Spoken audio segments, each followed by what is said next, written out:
Il est exalté, le roi est au-dessus des cieux. Je veux le louer, il est élevé à jamais, exalté, et je loue son saint nom. Il est Seigneur, sa vérité régnera. Tout l'univers se réjouit dans son saint nom. Il est exalté, le roi est au-dessus des cieux. Il est exalté, le roi est au-dessus des cieux. Je veux le louer, il est élevé à jamais, exalté, et je loue son saint nom. Il est Seigneur, sa vérité régnera. Tout l'univers se réjouit dans son saint nom. Il est exalté, le roi est au-dessus des cieux. Chers frères et sœurs en Jésus-Christ, je vous propose de lire avec moi dans le livre d'Ésaïe, chapitre 53, verset 1 au verset 6. J'utilise la version Darby. Qui a cru à ce que nous avons fait entendre? Et à qui le bras de l'Éternel a-t-il été révélé? Il montera devant lui comme un rejeton et comme une racine sortant d'une terre aride. Il n'a ni forme ni éclat quand nous le voyons. Il n'y a point d'apparence en lui pour nous le faire désirer. Il est méprisé et délaissé des hommes, homme de douleur et sachant ce que c'est que la langueur et comme quelqu'un de qui on cache sa face. Il est méprisé et nous n'avons eu pour lui aucune estime. Certainement, il a porté nos langueurs et s'est chargé de nos douleurs. Et nous l'avons estimé battu, frappé de Dieu et affligé. Mais il a été blessé pour nous, pour nos transgressions. Il a été meurtri pour nos iniquités. Le châtiment de notre paix a été sur lui. Et par ses meurtrissures, nous sommes guéris. Nous avons tous été errants comme des brebis. Nous nous sommes tournés chacun vers son propre chemin, et l'Éternel a fait tomber sur lui l'iniquité de nous tous. Que le Seigneur bénisse sa parole. Amen. Bonjour, chers frères et sœurs en Jésus-Christ, chers amis et chers internautes. Nous bénissons le Seigneur pour l'occasion qu'il nous donne. Nous allons introduire par la prière. Père de grâce, Dieu de bonté, merci encore pour cette occasion. Que tu nous donnes de venir autour de toi. Oui, là où tu es, la parole est là. Afin que, Seigneur, tu nous instruises et que tu nous changes, que tu nous formes à ton image et que ton œuvre soit accomplie en chacun de nous. Père, dans ta présence, Seigneur, tu as toutes les solutions. Oui, Seigneur, tu nous donnes ton repos, tu nous donnes la tranquillité, tu nous donnes la paix. Je prie, Seigneur, que tous ceux qui sont ici et ceux qui sont en ligne, nous suivent en ce moment. Que tu poses ta bonne main sur chacun. Que tu fasses du bien, Seigneur. Car ils ne sont pas venus à un homme, mais ils sont venus à toi. Seigneur, révèle-toi à chacun et afin que, Seigneur, chacun puisse marcher convenablement devant toi. Je prie pour tous ceux qui puissent passer par des moments difficiles, que ce soit un problème de santé, que ce soit un problème spirituel, d'ordre social, de tout ordre. Seigneur, fais grâce. Soulage tes enfants, relève chacun, délivre, renouvelle et fortifie. Et nous remettons ces moments en tes mains, en sorte qu'après la réception de ta parole, que nous soyons guéris physiquement et guéris spirituellement. C'est dans le nom de ton Fils Jésus-Christ que je t'ai prié. Amen. Gloire au Seigneur. Je vous invite à ouvrir la Bible avec moi dans Luc chapitre 13, à partir du verset 22. Je lis dans la version Darby. Et il allait par les villes et par les villages, enseignant et poursuivant son chemin vers Jérusalem. C'est de Jésus que ça parle. Et quelqu'un lui dit, Seigneur, ceux qui doivent être sauvés sont-ils en petit nombre? Et il leur dit, luttez pour entrer par la porte étroite, car beaucoup, je vous le dis, chercheront à entrer et ne pourront pas. Amen. Un deuxième passage, Matthieu 7, verset 23 et verset 13. Entrez par la porte étroite, car large est la porte et spacieux le chemin qui mène à la perdition, et nombreux sont ceux qui entrent par elle.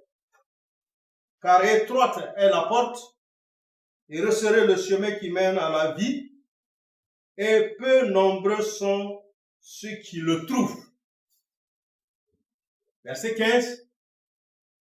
Et or, soyez en garde contre les faux prophètes qui viennent à vous en habit de brebis, mais qui au-dedans sont des loups ravisseurs. Gloire au Seigneur.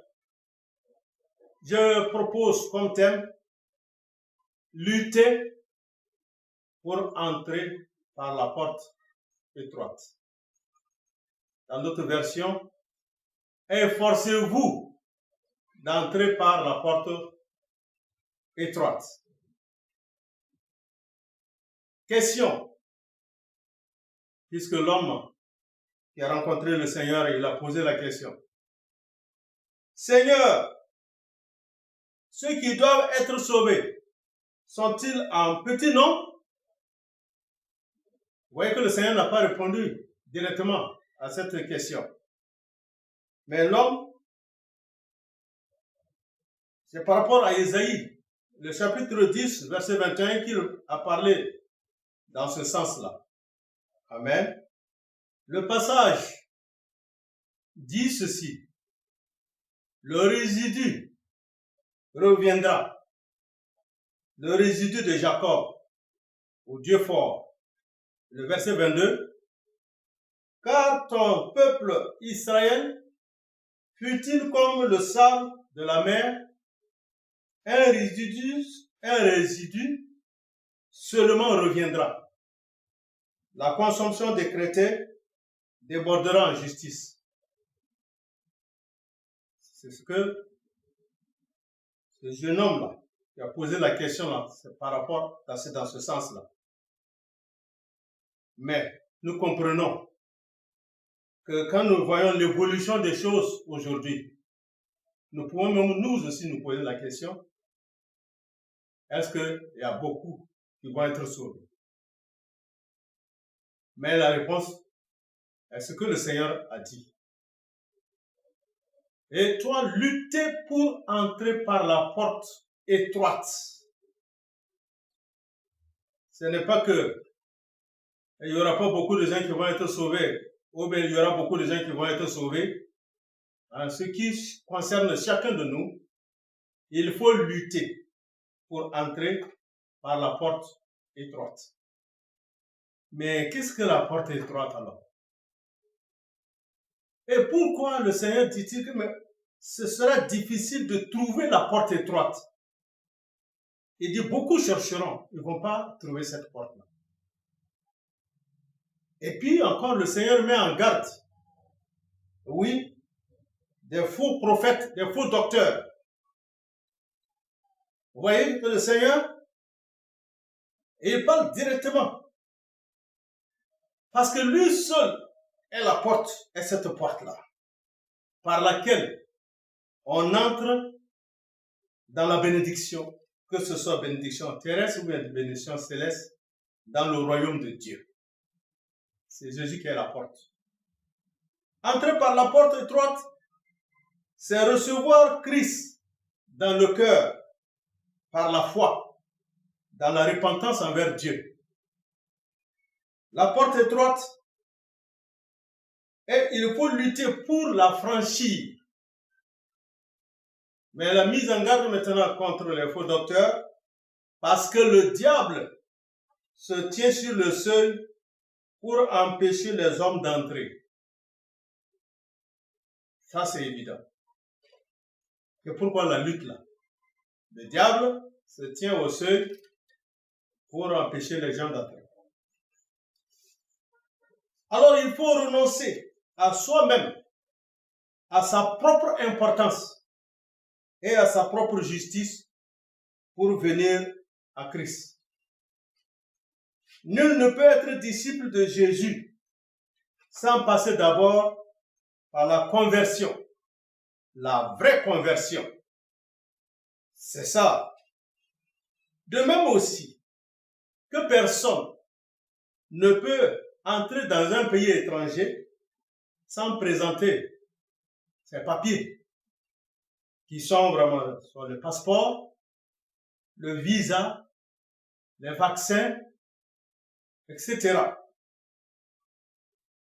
Il ne peut pas rentrer dans un pays étranger sans présenter ces papiers-là. Ainsi, nul ne peut avoir accès au royaume de Dieu sans être né de nouveau. Jean 3, verset 3. Et il vous faut être né de nouveau. Nous allons considérer un instant ce que c'est que la vraie conversion. La vraie conversion nous demande d'abord d'être convaincu de péché. Oui, le Saint-Esprit nous montrera vraiment le péché et il nous convaincra. Il va nous montrer l'horreur du péché devant Dieu. Et nous comprendrons que le péché est comme une rébellion contre Dieu. C'est-à-dire un refus de se soumettre à lui. Amen. Ésaïe 53, verset 6 nous dit, « Nous avons tous été errants comme des brebis. Nous nous sommes tournés chacun vers son propre chemin, et l'Éternel a fait tomber sur lui l'iniquité de nous tous. » Donc nous voyons que le péché est avant tout la transgression, la désobéissance de la loi divine. Comme 1 Jean 3, verset 4 le dit. 1 Jean 3, verset 4 nous dit que le péché, c'est l'iniquité. Quiconque pratique le péché pratique aussi l'iniquité. Et le péché est l'iniquité. Vous voyez? Le Saint-Esprit agit dans le cœur du pécheur pour qu'il réalise son état de révolte totale contre Dieu lui-même et sa parole. Le salut signifie passer de la condamnation au pardon, mais aussi passer de la rébellion contre Dieu et à sa loi, à la soumission complète de tout son être au Seigneur et à son évangile. Nous parlons toujours de la vraie conversion.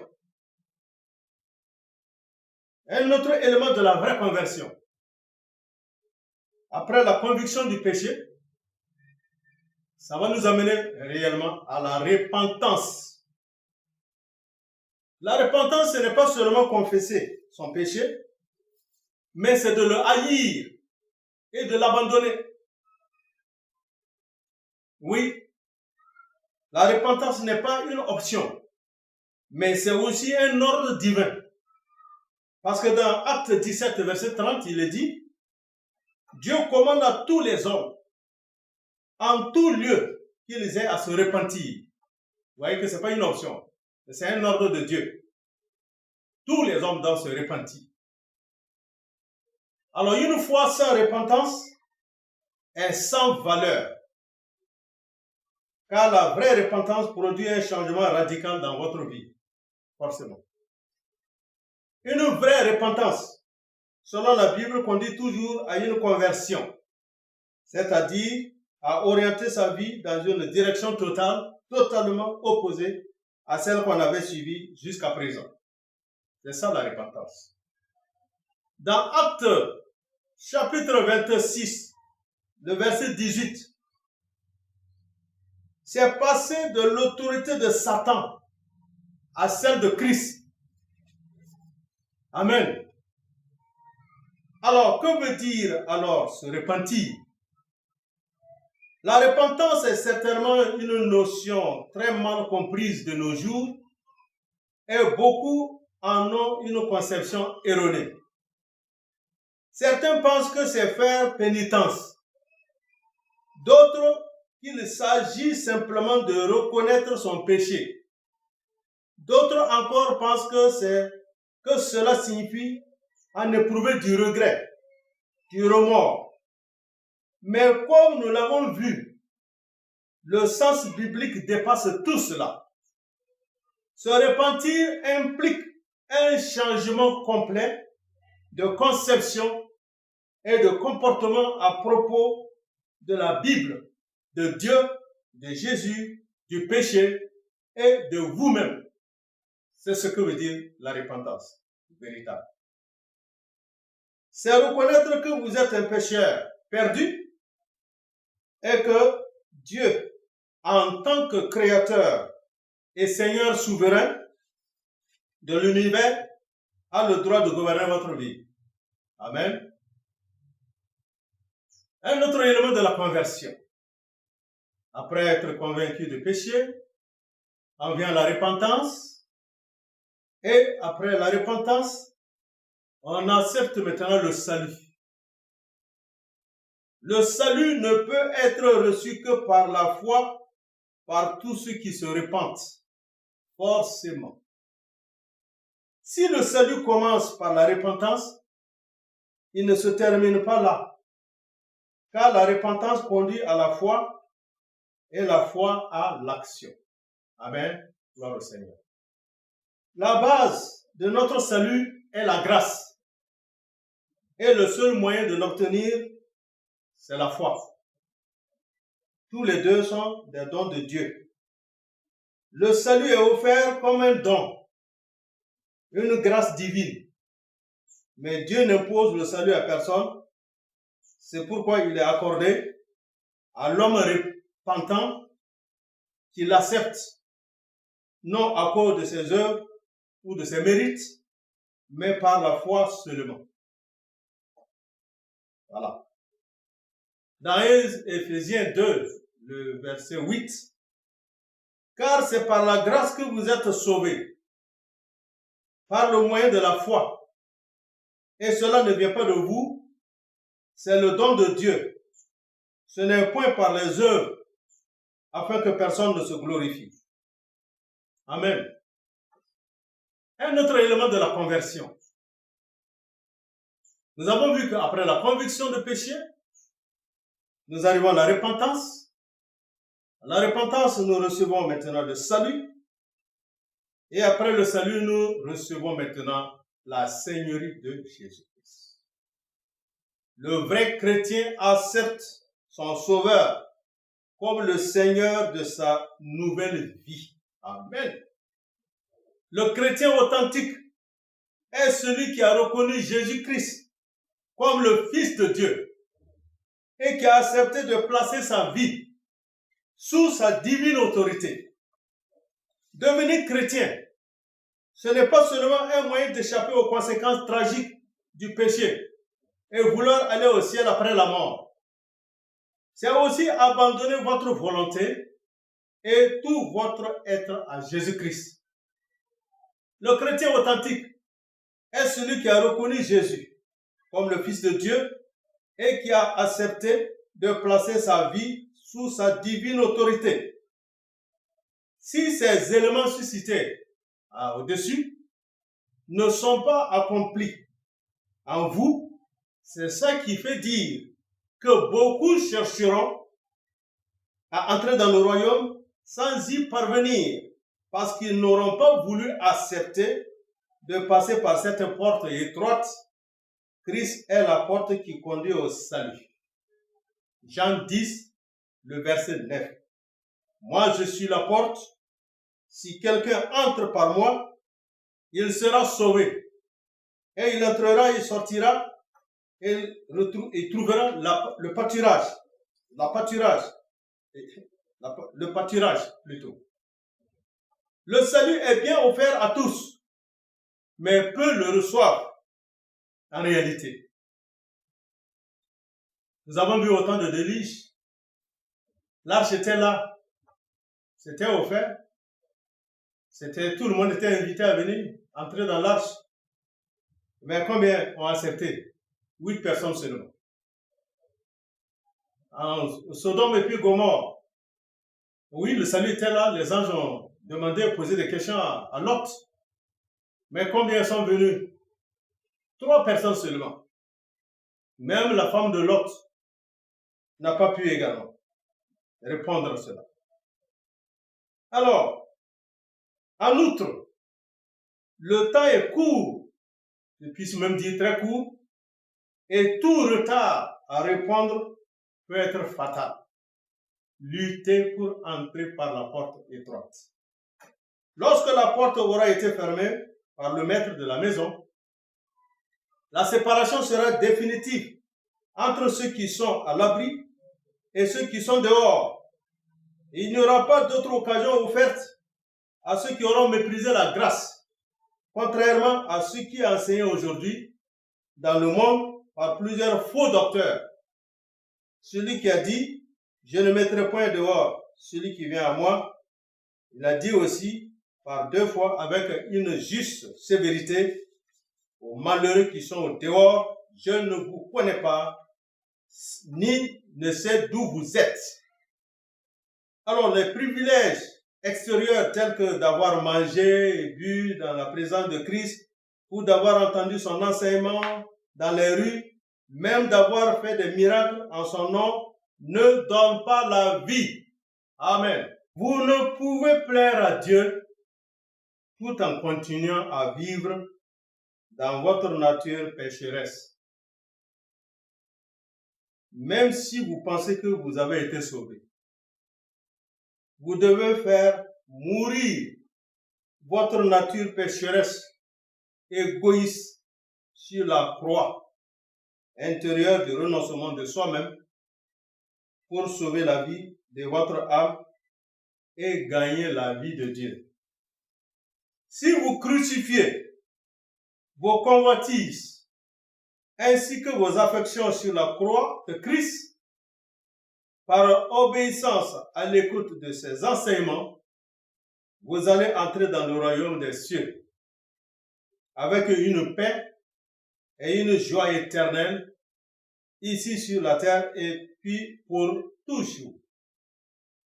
La vie chrétienne débute en franchissant la porte étroite, difficile d'accès.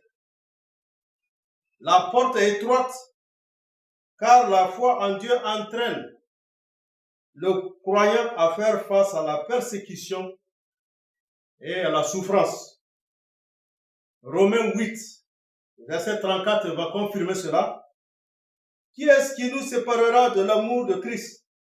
Tribulation ou détresse ou persécution ou famine ou nudité ou péril ou épée?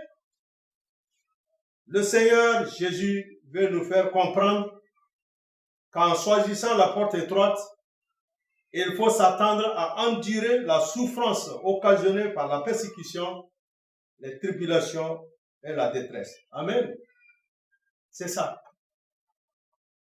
La porte étroite. Il y a la difficulté dedans.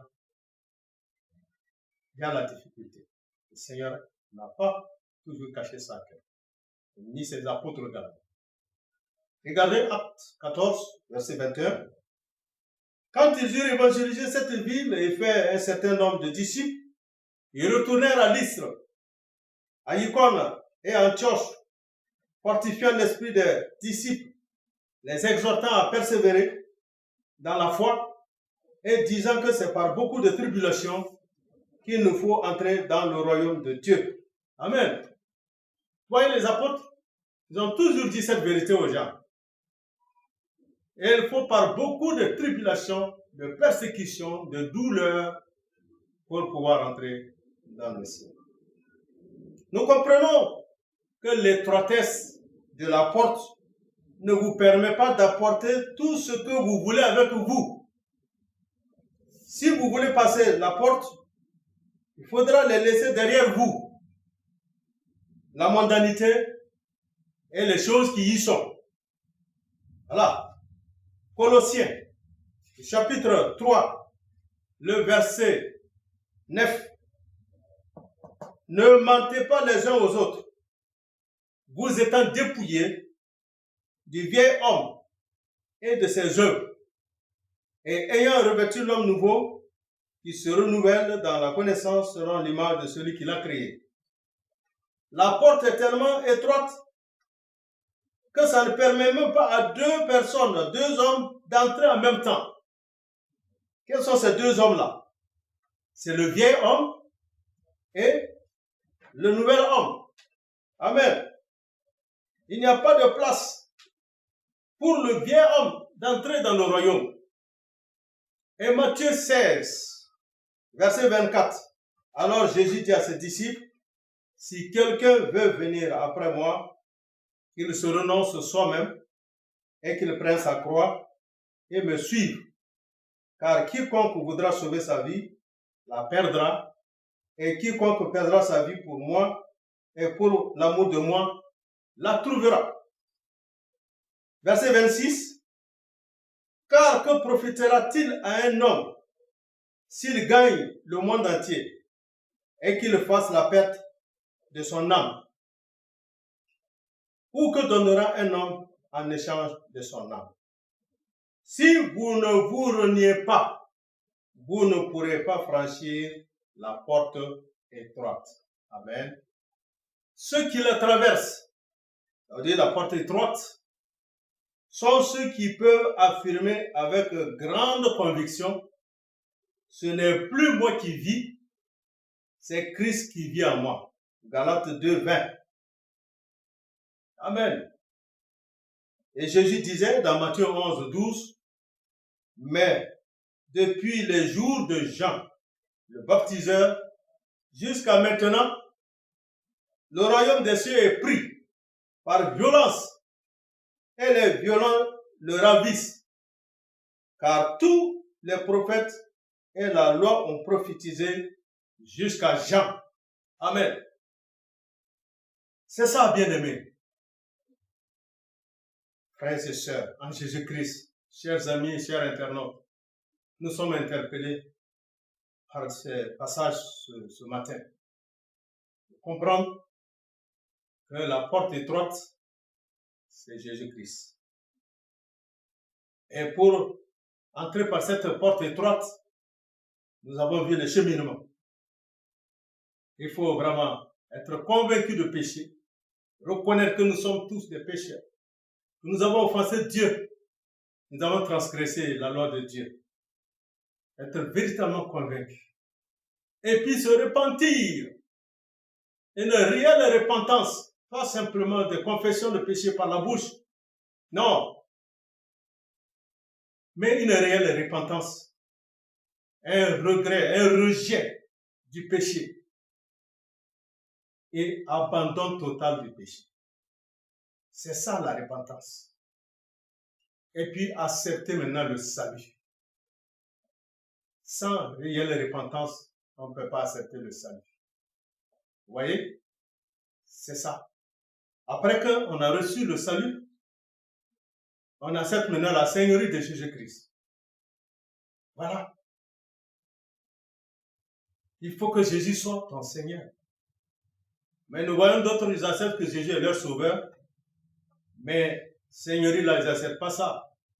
Parce qu'ils veulent vivre comme ils veulent. Jésus est notre sauveur. Ils vivent comme ils veulent. Ils sont propres, ils font leur propre volonté. Non, c'est pas ainsi. La porte étroite ne permet pas ça. La porte étroite permet que Jésus est le sauveur et il est le Seigneur. Et nous nous plaçons sous sa divine autorité. Comme il a dit dans Matthieu 11, 28, prenez mon zouk et recevez mes instructions. Donc nous marchons ensemble avec Jésus-Christ. C'est lui le patron. C'est lui qui nous conduit.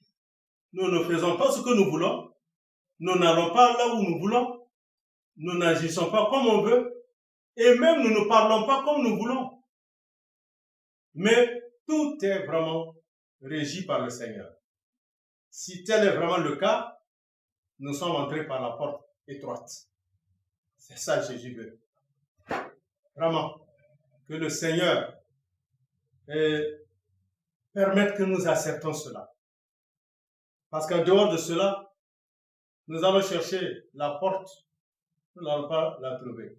Parce que Satan va nous proposer la grande porte, la porte large et le chemin large. Là, tout est permis. Tout est permis. Et c'est là qu'il y a beaucoup de gens qui sont là-bas. Ils ne peuvent pas retrouver la petite porte là, la porte étroite.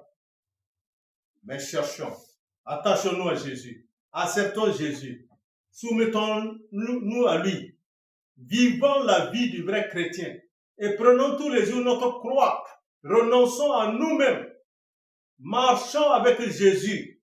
C'est ça, la porte étroite. Qu'il en soit ici pour chacun de nous, afin que quand Jésus va venir, il soit vraiment satisfait de nous et puisse nous amener avec lui.